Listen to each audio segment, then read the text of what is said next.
Hey everybody, welcome back to MTRA Bedtime Stories. We are reading Anne of Green Gables, and our next chapter is titled A Tempest in the School Teapot. What a splendid day, said Anne, drawing a long breath. Isn't it good just to be alive on a day like this? I pity people who aren't born yet for missing it. They may have good days, of course, but they can never have this one. And it's splendider still to have such a lovely way to go to school by, isn't it? It's a lot nicer than going round by the road. That is so dusty and hot, said Diana practically, peeping into her dinner basket and mentally calculating if the three juicy, toothsome raspberry tarts reposing there were divided among 10 girls, how many bites each girl would have. The little girls of Avonlea School always pooled their lunches to eat 3 raspberry tarts all alone, or even to share them only with one's best chum, would have forever and ever branded as awful mean the girl who did it. And yet, when the tarts were divided among 10 girls, you just got enough to tantalize you. The way Anne and Diana went to school was a pretty one. Anne thought those walks to and from school with Diana couldn't be improved upon even by imagination. Going around by the main road would have been so unromantic, but to go for Lover's Lane and Willowmere and Violet Vale and the Birch Path was romantic if ever anything was. Lover's Lane opened up below the orchard at Green Gables and stretched far up into the woods to the end of the Cuthbert farm. It was the way by which the cows were taken to the back pasture, and the wood-hauled home in winter Anne had named it Lover's Lane before she had been a month at Green Gables. Not that lovers ever really walk there, she explained to Marilla, but Diana and I are reading a perfectly magnificent book, and there's a lover's lane in it. So we want to have one too. And it's a pretty name, don't you think? So romantic. We can't imagine the lovers into it, you know. I like that name because you can think out loud there were without people calling you crazy. Anne, staring out alone in the morning, went down Lover's Lane as far as the brook. Here Diana met her, and the two little girls went on up the lane under the leafy arch of maples. Maples are such sociable trees, said Anne. They're always rustling and whispering to you, until they came to a rustic bridge. Then they left the lane and walked through Mr. Barry's back field and past Willowmere. Beyond Willowmere came Violet Vale, a little green dimple in the shadow of Mr. Andrew Bell's big woods.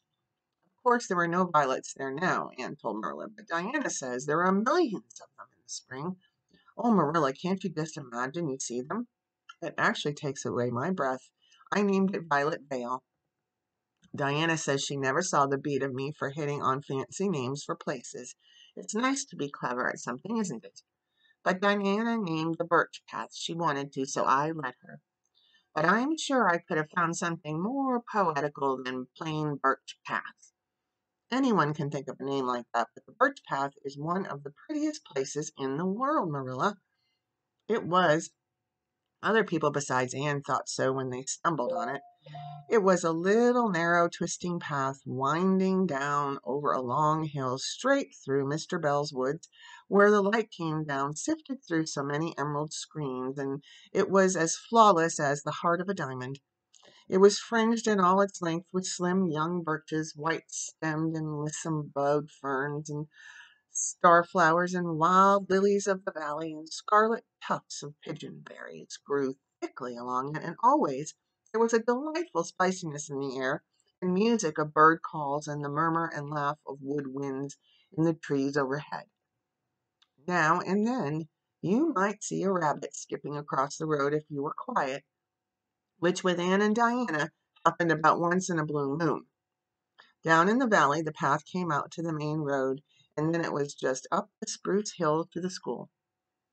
Avonlea School was a whitewashed building, low in the eaves and wide in the windows, furnished inside with comfortable, sustainable, old-fashioned desks that opened and shut, and were carved all over their lids with the initials and hieroglyphics of 3 generations of schoolchildren.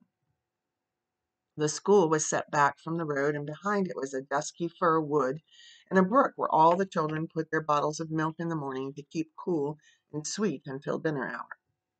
Marilla had seen Anne start off to school on the first day of September with many secret misgivings. Anne was such an odd girl. How would she get on with the other children? And how on earth would she ever manage to hold her tongue during school hours? Things went better than Marilla feared. However, Anne came home that evening in high spirits. I think I'm going to like school here, she announced. I don't think much of the master, though. He's all the time curling his mustache and making eyes at Prissy Andrews. Prissy is grown up, you know. She's 16 and she's studying for the examination into Queen's Academy at Charlottetown next year. Tilly Bolter says the master is dead gone on her. She's got a beautiful complexion and curly brown hair, and she does it up so elegantly. She sits in the long seat at the back, and he sits there, too, most of the time, to explain her lessons, he says. But Ruby Gillis says she saw him writing something on her slate, and when Prissy read it, she blushed as red as a beet and giggled. And Ruby Gillis says she doesn't believe it had anything to do with the lesson. Anne Shirley, don't let me hear you talking about your teacher in that way again, said Marilla sharply. You don't go to school to criticize the master. I guess he can teach you something, and it's your business to learn. And I want you to understand right off that you are not to come home telling tales about him. That is something I won't encourage. I hope you were a good girl. Indeed I was, said Anne comfortably. It wasn't so hard as you might imagine, either. I sit with Diana. Our seat is right by the window, and we can look down to this lake of shining waters. There are a lot of nice girls in school, and we had scrumptious fun playing at dinner time. It's so nice to have a lot of little girls to play with. But of course, I like Diana best, and always will. I adore Diana. I'm dreadfully far behind the others. They're all in the fifth book, and I'm only in the fourth. I feel that it's kind of a disgrace, but there's not one of them has such an imagination as I have, and I soon found that out. We had reading and geography and Canadian history and diction today. Mr. Phillips said my spelling was disgraceful, and he held up my slate so that everybody could see it all marked over. I felt so mortified. Marilla, he might have been politer to a stranger, I think. Ruby Gillis gave me an apple, and Sophia Sloane lent me a lovely pink card with "May I see you home" on it. I'm to give it back to her tomorrow, and Tilly Bolter let me wear her bead ring all the afternoon. Can I have some of those pearl beads off the old pincushion in the garret to make myself a ring? And oh, Marilla, Jane Andrews told me that Minnie McPherson told her that she heard Percy Andrews tell Sarah Gillis that I had a very pretty nose. Marilla, that is the first compliment I have ever had in my life, and you can't imagine what a strange feeling it gave me. Marilla, have I really a pretty nose? I know you'll tell me the truth. Your nose is well enough, said Marilla shortly. Secretly, she thought Anne's nose was a remarkably pretty one, but she had no intention of telling her so. That was 3 weeks ago, and all had gone smoothly so far. Oh, and now this crisp September morning, Anne and Diana were tripping blithely down the birch path, two of the happiest little girls in Avonlea. I guess Gilbert Blythe will be in school today, said Diana. He's been visiting his cousins over in New Brunswick all summer, and he only came home Saturday night. He's awfully handsome, Anne, and he teases the girls something terrible, and he just torments our lives out. Diana's voice indicated that she rather liked having her life tormented out than not. Gilbert Blythe, said Anne. Isn't his name that's written up on the porch wall with Julia bells and a big "Take Notice" over them? Yes, said Diana, tossing her head, but I'm sure he doesn't like Julia Bell so very much. I've heard him say he studied the multiplication table by her freckles. Oh, don't speak about freckles to me, implored Anne. It isn't delicate when I've got so many, but I do think that writing "Take Notices" up on the wall about the boys and girls is the silliest ever. I should just like to see anybody dare to write my name up with the boys. Not, of course, she hastened to add, that anybody would. Anne sighed. She didn't want her name written up, but it was a little humiliating to know there was no danger of it. Nonsense, said Diana, whose black eyes and glossy tresses had played such havoc with the hearts of Avonlea schoolboys that her name figured on the porch walls and half a dozen take notices. It's only meant as a joke, and don't you be too sure your name won't ever be written up. Charlie Sloane is dead gone on you.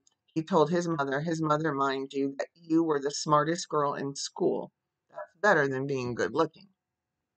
No, it isn't, said Anne, feminine to the core. I'd rather be pretty than clever, and I hate Charlie Stone. I can't bear a boy with Google eyes. If anyone wrote my name up with his, I'd never get over it, Diana Barry, but it's nice to keep head of your class. You'll have Gilbert in your class after this, said Diana, and he's used to being head of his class, I can tell you. He's only in the 4th book, although he's nearly 14. 4 years ago, his father was sick, and he had to go out to Alberta for his health, and Gilbert went with him. They were there 3 years, and Gil didn't go to school hardly any until they came back. You won't find it so easy to keep ahead after this, Anne. I'm glad, said Anne quickly. I couldn't really feel proud of keeping head of little boys and girls of just 9 or 10. I got up yesterday spelling ebullition. Josie Perry was head, and mind you, she peeped in her book. Mr. Phillips didn't see her. He was looking at Prissy Andrews, but I did. I just swept her a look of freezing scorn as she got as red as a beet and spelled it wrong after all. Those Pride girls are cheats all around, said Diana indignantly as they climbed the fence of the main road. Gertie Pye actually went and put her milk bottle in my place in the brook yesterday. Did you ever? I don't speak to her now. When Mr. Phillips was in the back of the room hearing Prissy Andrews' Latin, Diana whispered to Anne, "That's Gilbert Blythe sitting right across the aisle from you. Anne, just look at him and see if you don't think he's handsome." Anne looked accordingly. She had a good chance to do so, for she said Gilbert Blythe was absorbed in stealthy pinning the long yellow braid of Ruby Gillis, who sat in front of them, to the back of her seat. He was a tall boy, with curly brown hair, roguish hazel eyes, and a mouth twisted into a teasing smile. Presently, Ruby Gillis started to take up a sum to the master.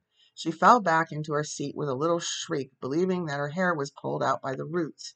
Everybody looked at her, and Mr. Phillips glared so sternly that Ruby began to cry. Gilbert had whisked the pen out of sight and was studying his history with the soberest face in the world. But when the commotion subsided, he looked at Anne and winked with inexpressible drollery.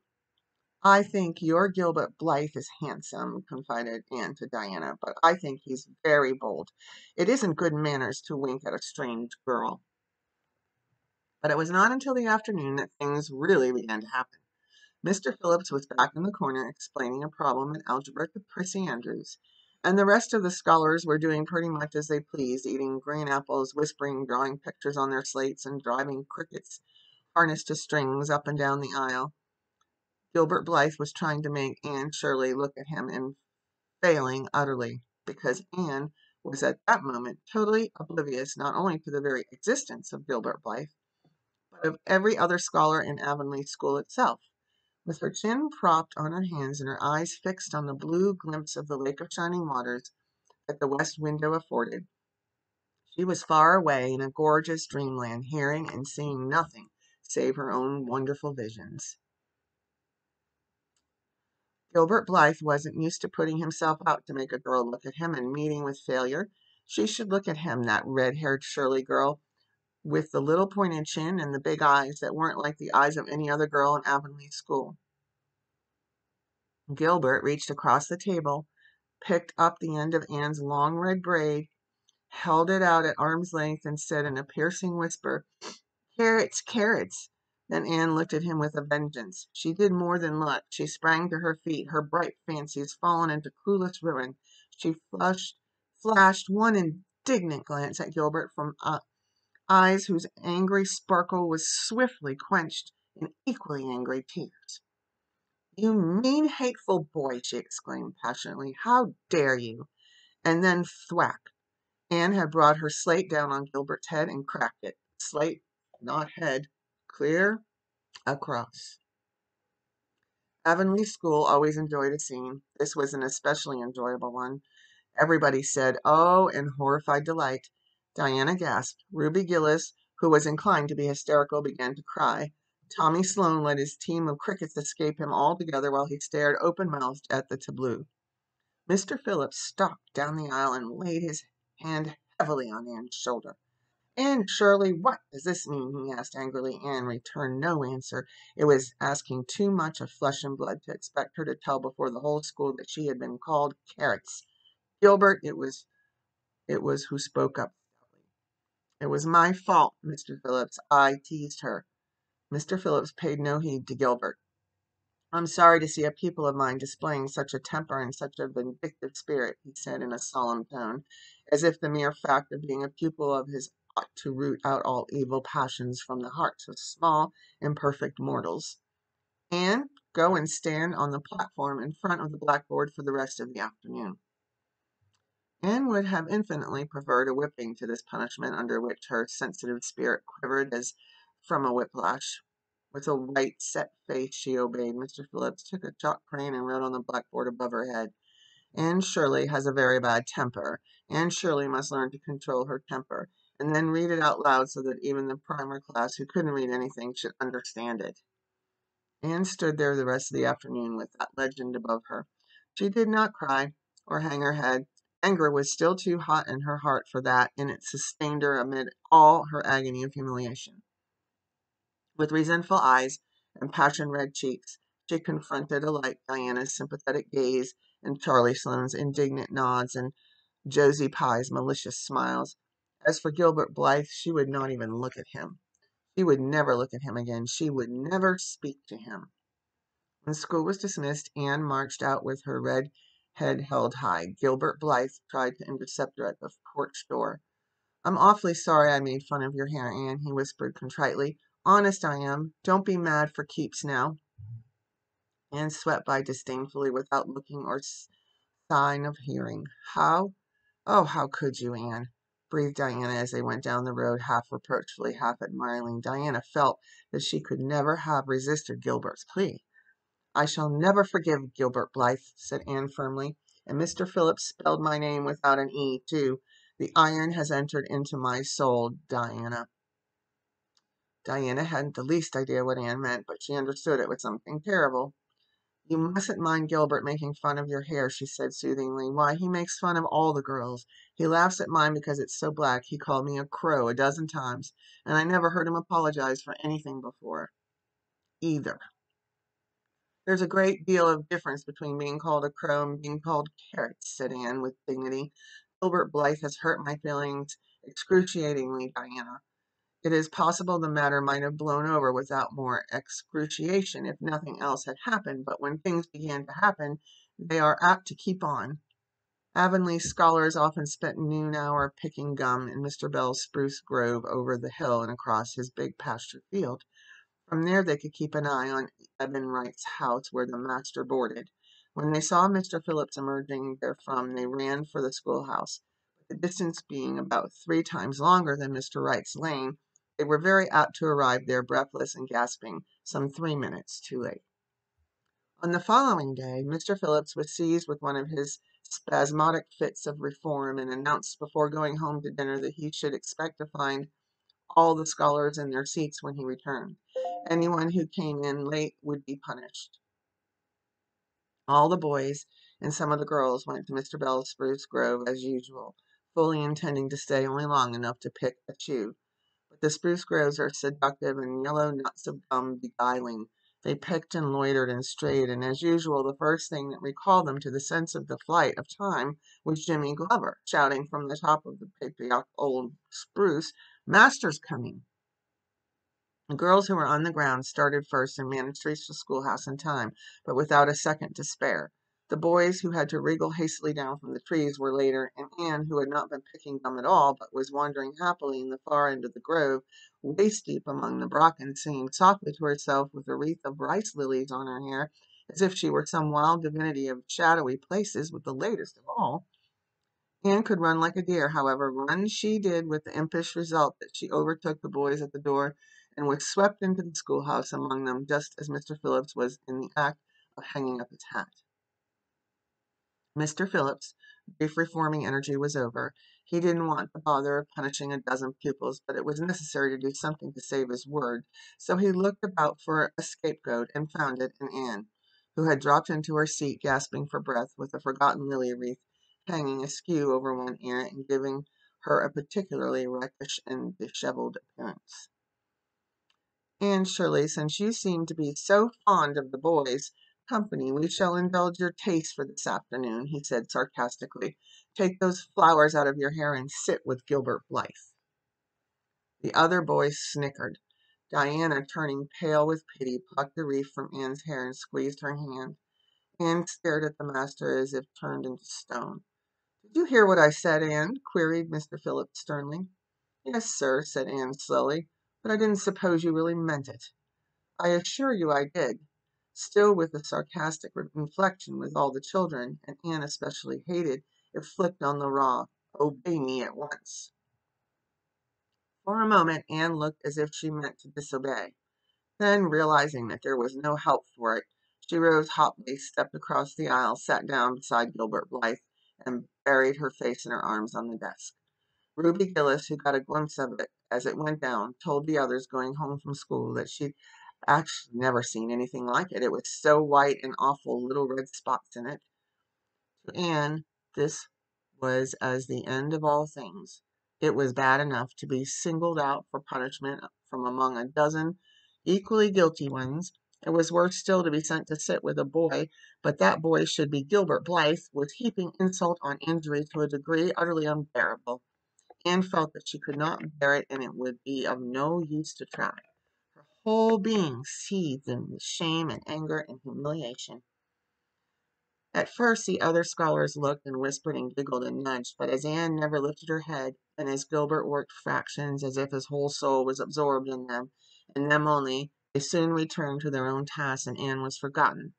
When Mr. Phillips called the history class out, Anne should have gone, but Anne did not move, and Mr. Phillips, who had been writing some verses to Priscilla before he called the class, was thinking about an obstinate rhyme still and never missed her.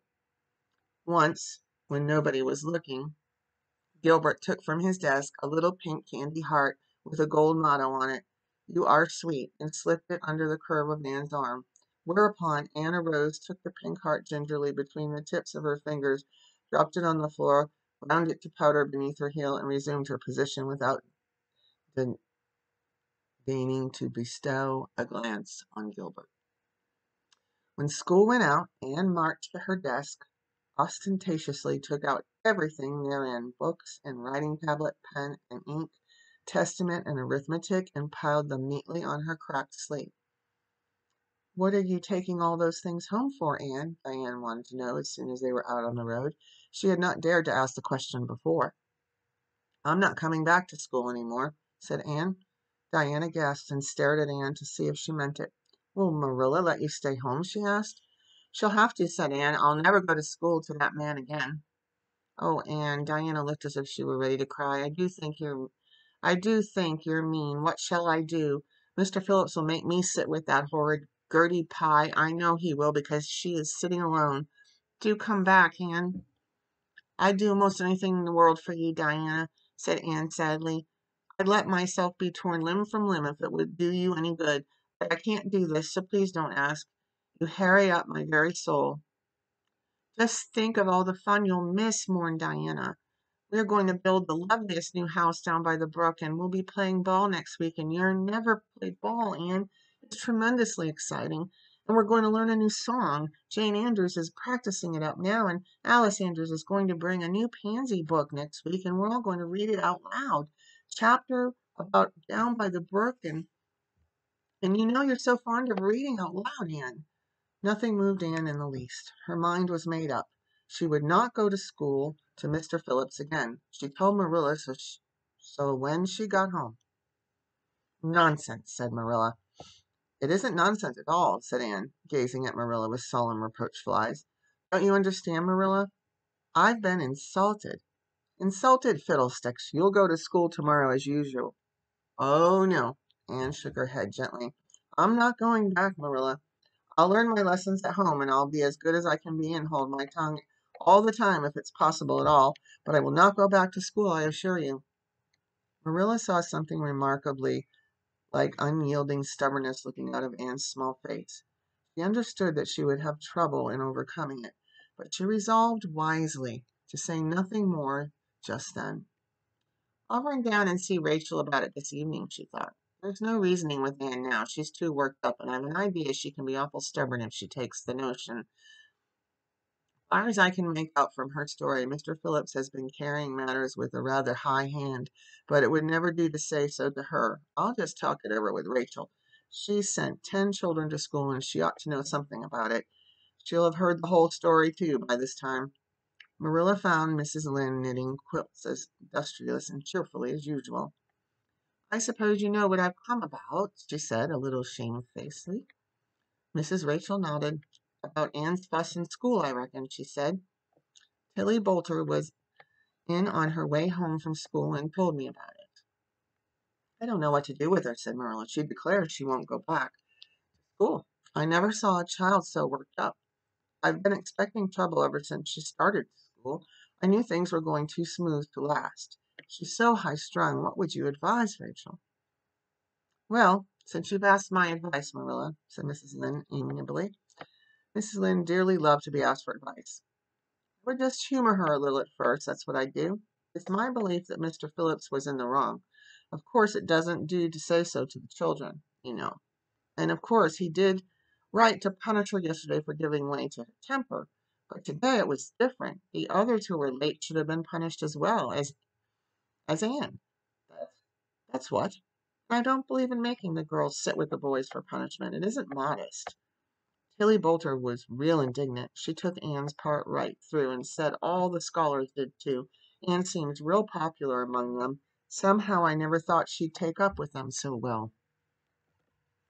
Then you really think I'd better let her stay home? Said Marilla in amazement. Yes, that's what I would say. School to her again until she said it herself. Depend upon it. Marilla, she'll cool off in a week or so and be ready enough to go back to her own accord. That's what. While if you were to make her go back right off, dear knows what freak or tantrum she'd pick next and make more trouble than ever. The less fuss made, the better, in my opinion. She won't miss much by not going to school, as far as that goes. Mr. Phillips isn't any good at all as a teacher. The order he keeps is scandalous. That's what, and he neglects the young fry and puts all his time on those big scholars. He's getting ready for Queen's. He'd never have got that school for another year if his uncle hadn't been a trustee. The trustee for he just leads the other two around by the nose. That's what. I declare I don't know what education in this island is coming to. Mrs. Rachel shook her head as much to say as if she were at the head of the educational system of the province. Things would be much better managed. Marilla took Mrs. Rachel's advice, and not another word was said to Anne about going back to school. She learned her lessons at home, did her chores, and played with Diana in the chilly purple autumn twilights. But when she met Gilbert Blythe on the road or encountered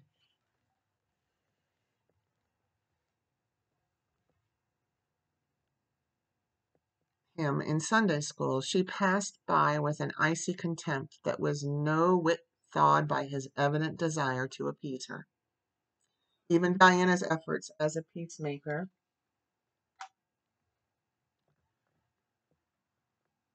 were of no avail.